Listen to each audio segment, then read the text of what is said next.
غریب شاه Özdemir û çar zarokên wê ev hefteyek zêdetir e nikarin li mala xwe razên. Ji ber ku xaniyê wan bi erdêra ye û li hêmana ye barana ku bariye yekser daye ser xanî. Hemû alav û amûrên nava malê jî bi avê re çûne.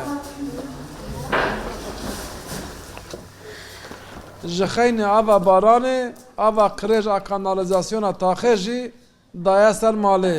Mal jî neya wan e û di kirê de ne. Ji ber ku bavê zarokan dev ji wan berdaye, çar zarok di stûyê xerîbşayê de mane. Du zarokê wê nivîşkan, ango, astengdaran. Li vê bereqeya xanî li ber sir û seqemê dimînin.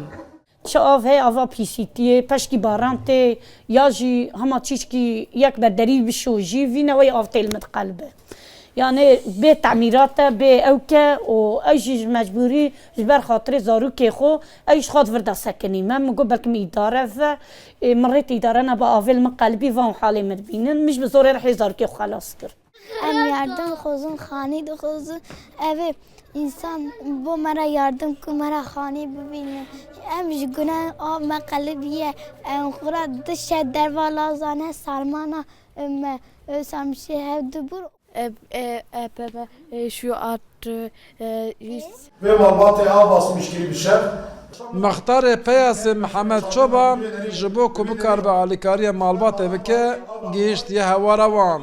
Ben fakirin, çarem zarokî du hebe engellînin. Her çi qas mixtar hewl daye ji wan re xaniyek peyda bike û çareseriyek mayînde bibîne jî bi ser neketiye. Tenê kariye biriya heyva sor ji bo zarokan cilûberg bistîne.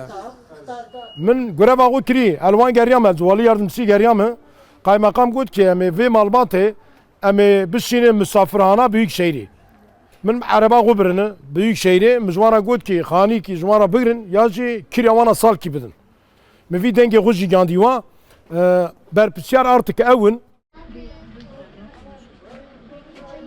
Xerîbşah Özdemir ji ber hejariyê di ser halê xwe re hûr û kûr difikire. Nizane ka bikeve heyrê zarokan an bikeve heyrê xanî.